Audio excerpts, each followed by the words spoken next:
ये कहानी है दो ऐसे दोस्तों की जो मिलकर कसम खाते हैं कि वो एक दूसरे से कभी प्यार नहीं करेंगे, पर ये वो सारी एक्टिविटीज साथ में जरूर करेंगे जो एक अंकल आंटी आजकल बंद कमरे में निब्बा निब्बी ओयो में और लेजेंड्स झाड़ियों के पीछे करते हैं। आसान शब्दों में बोलूं तो न फेरे न विदाई, बस दे हुदाई पे हुदाई। तो चलो देखते हैं आखिर इनका ये गुमनाम रिश्ता कहलाता क्या है। मूवी की शुरुआत होती है एक डिलन नाम के लड़के से जो अपने ऑफिस में काम कर रहा था। काम के दौरान डिलन की सेटिंग उसे कॉल करती है और मिलने बुलाती है। अब वहीं हम इस फिल्म की एक और कैरेक्टर जैमी से इंट्रोड्यूस होते हैं जो थिएटर के बाहर अपने निब्बे का वेट कर रही थी। डिलन लॉस एंजलिस में रहता था और जैमी न्यूयॉर्क में। इसके बाद जब डिलन अपनी जीएफ से मिलता है तो उसके लेट होने पर वो गुस्सा हो जाती है और उससे ब्रेकअप कर लेती है। जरा सा लेट हुआ तो डायरेक्ट ब्रेकअप।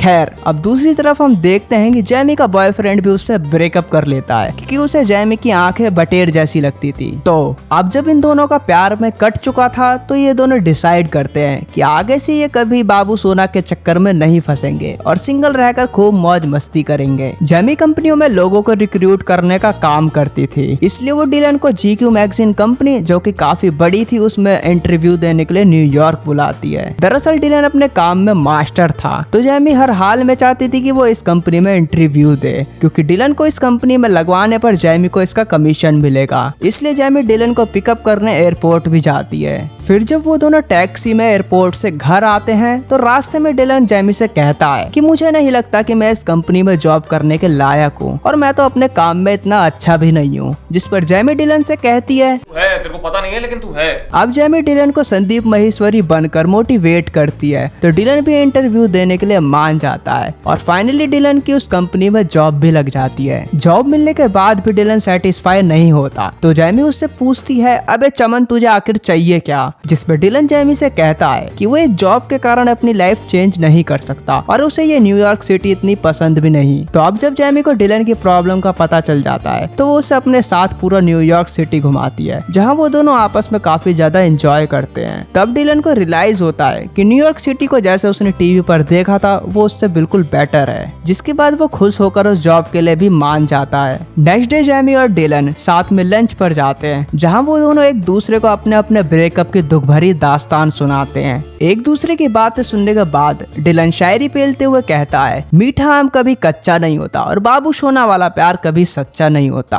अब जैमी डिलन को उसके घर पर होने वाली पार्टी में इनवाइट करती है, जिसके बाद डिलन भी अगली शाम उसके घर फ्री की दारू पीने पहुंच जाता है। उस पार्टी में जैमी के और भी फ्रेंड्स आए थे जिसके साथ डिलन और जैमी मिलकर खूब छिनाला करते हैं। अब इसी तरह टाइम के साथ साथ इन दोनों की दोस्ती भी अंबुजा सीमेंट से भी मजबूत हो जाती है और ये दोनों एक दूसरे के काफी ज्यादा क्लोज आ जाते हैं। एक दिन जैमी और डिलन साथ बैठकर कोई रोमांटिक फिल्म देख रहे थे जहाँ जैमी डिलन से कहती है काश मेरी भी लाइफ इन फिल्मी एक्ट्रेस की तरह होती, जहाँ मेरी जिंदगी में कोई ऐसा एक राजकुमार होता जो मुझसे बहुत प्यार करता और जब मैं उदास होती तो मुझे मनाने शाही घोड़े पर आता और मुझे घोड़ी बनाता। जिस पे डिलन कहता है छोटी बच्ची हो क्या, क्योंकि ऐसा तो सिर्फ फिल्मों में पॉसिबल है, रियल लाइफ में नहीं। इसके बाद जैमी ड्रिंक लेने किचन में जाती है तभी डिलन के ठर के दिमाग में एक ठरक से भरा आइडिया आता है। वो जैमी से कहता है क्यों ना हम भी आपस में घचाघच करें, वो भी बिना किसी फीलिंग और इमोशन के। तो जैमी बोलती है देखो मैं तुम्हें इस नजर से नहीं देखती, जिस पर डिलन कहता है इसलिए तो मैं बोल रहा हूँ, देखो ये घचाघच एक टेनिस मैच की तरह होना चाहिए, खेलो एंजॉय करो और निकलो, और इसलिए हमें भी एक टेनिस मैच खेलना चाहिए जिसमें सिर्फ मजा होगा, कोई बाबू सोना जादू टोना नहीं। अब डिलन की सारी बातें सुनकर जैमी को भी चुल मचती है और वो थोड़ा सोचने के बाद एक बाइबल लाती है जिस पर वो डिलन के साथ उस पर हाथ रखकर कसम खाते हैं कि वो बस घचाघच करेंगे, वो भी बिना किसी फीलिंग और इमोशन के।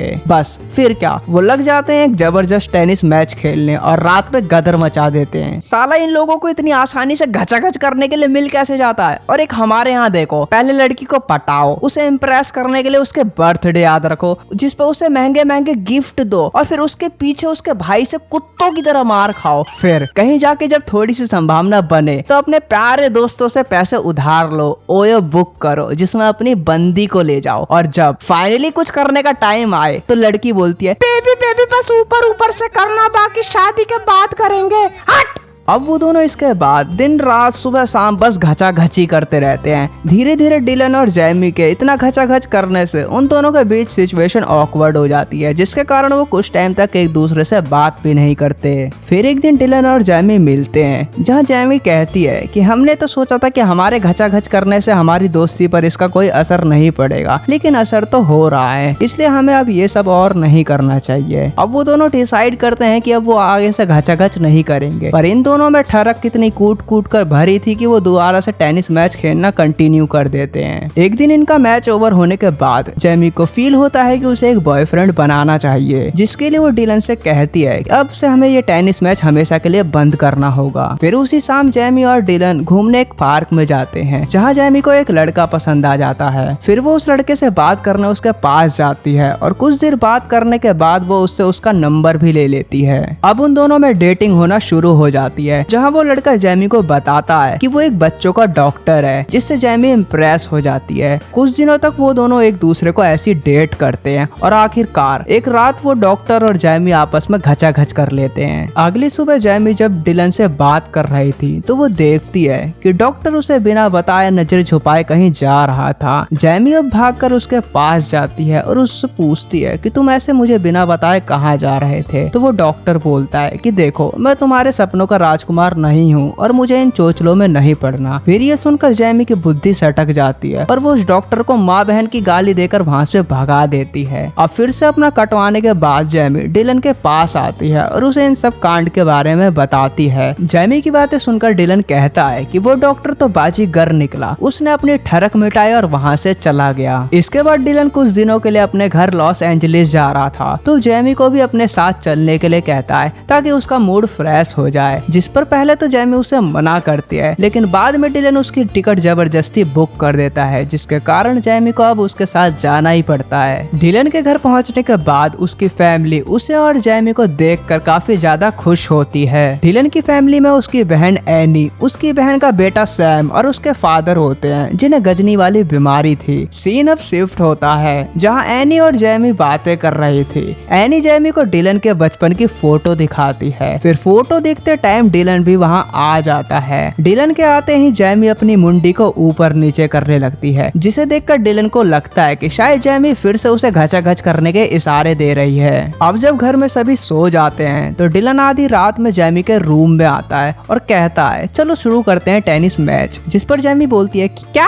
Tennis match? हमने तो डिसाइड किया था कि हम आपसे कोई टेनिस मैच नहीं खेलेंगे। तो डिलन कहता है अच्छा, तुम ही तो बाहर अपनी मुंडी गोल गोल घुमाकर मुझे गंदे गंदे इशारे कर रही थी। जिस पर जैमी बोलती है कि ठर की साले, मैं बहुत थक गई थी, इसलिए मैं बस अपनी मुंडी चटका रही थी। अब ये सुनकर डिलन का पंकज उदास हो जाता है, तो वो जैमी को फोर्स करने लगता है कि मो न पतो, तूने मो देख के गंदे सारे करे कैसे, अब तो मो चाहिए। डिलन का मूड बनता हुआ देखकर जैमी की भी नीयत खराब हो जाती है, जिसके बाद तो वो दोनों उस रात दबा कर इतना टेनिस मैच खेलते हैं कि सानिया मिर्जा भी शर्मा जाए। अब नेक्स्ट मॉर्निंग जब सब लोग बैठकर ब्रेकफास्ट करते हैं तो वहाँ जैमी का बिहेवियर डिलन के लिए कुछ बदला बदला सा लगता है। दरअसल अब जैमी को डिलन से प्यार हो चुका था और वो उसकी फैमिली को भी पसंद करने लगती है। शाम को डिलन और एनी आपस में बातें कर रहे थे, जहाँ एनी डिलन से पूछती है कि अब हम जैमी से कब मिल पाएंगे। तो डिलन कहता है कि मुझे नहीं पता। एनी, तुमसे क्या तुम्हारी गर्लफ्रेंड का कोई झगड़ा हुआ है? तो डिलन बोलता है कि नहीं, वो मेरी कोई गर्लफ्रेंड नहीं है, बस हम अच्छे दोस्त हैं। एनी बोलती है हाँ दोस्त ही तो एक दूसरे के साथ घचा घच करते हैं। झूठ मत बोलो, मैंने तुम्हें रात को जैमी के कमरे से निकलता हुआ देखा था। डिलन बोलता है सच में हम दोनों बस अच्छे दोस्त ही हैं और हम बस ओनली घचा घच एंजॉयमेंट के लिए करते हैं और कुछ नहीं। मैं जैमी को अपनी गर्लफ्रेंड कभी नहीं बनाऊंगा क्योंकि वो बहुत ज्यादा इमोशनल है और उसका दिमाग भी सटका हुआ है। अब ये दोनों जब ये सब बातें कर रहे थे तो जैमी छुपकर इनकी सारी बातें सुन लेती है। रात को फिर जब सभी डिनर कर रहे थे तो जैमी अपनी अटैची लेकर वहाँ से जाने लगती है। वो सबको बताती है कि उसे जरूरी काम याद आ गया है, इसलिए उसे अभी न्यूयॉर्क के लिए निकलना होगा। दरअसल जैमी को कोई जरूरी काम नहीं था, बल्कि वो यहाँ से सिर्फ इसलिए जा रही थी क्योंकि वो डिलन की बातों से काफी ज्यादा हर्ट हो चुकी थी। सब लोग उसे रोकने का भी ट्राई करते हैं बट वो नहीं रुकती। फिर कुछ दिनों बाद डिलन भी न्यूयॉर्क वापस आ जाता है और वो कंटिन्यू जैमी को कांटेक्ट करता है, बट जैमी उसे ऐसे इग्नोर करती है जैसे हम लोग अपने रिलेटिव्स को। अब कुछ टाइम बाद डिलन फिर से जैमी को कॉल करता है, लेकिन उसका कोई रिस्पॉन्स नहीं आता। तब डिलन को याद आता है कि शायद जैमी अपनी फेवरेट जगह पर गई होगी जहाँ वो हमेशा जाती है। फिर डिलन भागकर उसी जगह पहुँचता है तो जैमी उसे वहीं बैठी हुई मिलती है। वो जैमी से उस दिन की बातों के लिए उससे माफी मांगता है, जिसपे जैमी भी उस पर भड़क जाती है। डिलन कहता है ये सब मेरी अकेले की गलती नहीं है और हम दोनों तो दोस्त है ना, जिसपे जैमी बोलती है एक दोस्त दूसरे दोस्त की कभी इंसल्ट नहीं करता और तुम दोस्त नहीं दोस्त के नाम पर सपोला हो। ये सुनकर डिलन भी गुस्सा हो जाता है, जिससे उन दोनों में बहस हो जाती है और फिर जैमी वहाँ से चली जाती है। इसके कुछ दिन बाद हम देखते हैं कि जैमी की मॉम उसे समझाती है कि जो गलती मैंने करी वो तुम मत करना। मेरी लाइफ में बहुत सारे लोग आए पर उनमें से परफेक्ट मेरे लिए बस तुम्हारे फादर ही थे, लेकिन मैंने ये बात समझने में बहुत देर कर दी, तो तुम ये गलती रिपीट मत करना वरना तुम भी मेरी तरह पूरी लाइफ अपने मौत के कुएं में ही उंगली देती रह जाओगी। यहाँ दूसरी तरफ डिलन अपने डैड को एयरपोर्ट पर लेने आता है जो कुछ दिन तक उसके साथ रहने आए थे।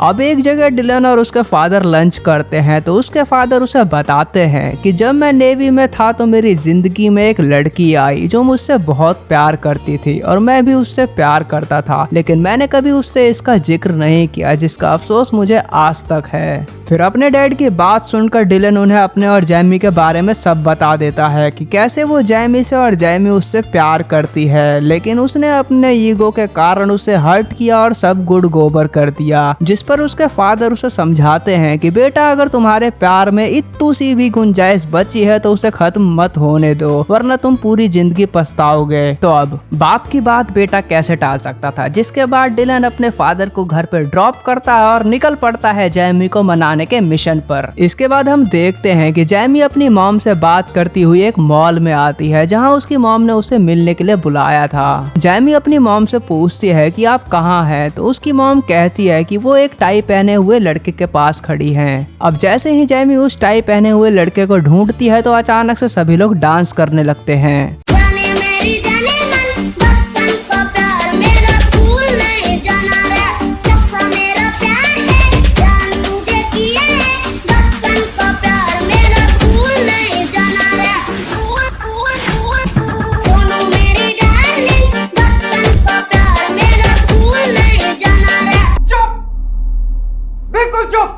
फिर वहाँ डिलन भी आ जाता है। दरअसल ये सारा प्लान डिलन की फैमिली और जैमी की मॉम का था ताकि वो इन दोनों को मिलवा सके। जिसके बाद डिलन जैमी से अपने बिहेवियर के लिए माफी मांगता है और अपने घुटनों के पल बैठकर उसे प्रपोज करते हुए अपने प्यार का इजहार भी कर देता है। तो ये सब देखकर जैमी भी गदगद हो जाती है और फिर वो दोनों एक दूसरे की चुम्मी लेते हैं। जिसके बाद वो दोनों डेट पर भी जाते हैं जो उनके इतने सारे टेनिस मैच के बाद उनकी फर्स्ट डेट थी। और फिर इसी के साथ ये मूवी भी यहीं खत्म हो जाती है। तो दोस्तों हमने इस मूवी से क्या सीखा, यही कि अगर तुम्हें किसी से प्यार है तो समय रहते उसे बता दो वरना जिंदगी भर खुद के हाथ से ही काम चलाना पड़ेगा। पर हाँ, इसका मतलब ये नहीं कि तुम बाइबल की झूठी कसम खाओगे। एनीवे, अगर तुम्हें वीडियो पसंद आई हो तो उसे लाइक करो, शेयर करो, कमेंट करो और साथ ही मेरे चैनल को सब्सक्राइब भी। मिलते हैं किसी नेक्स्ट वीडियो में। बाय।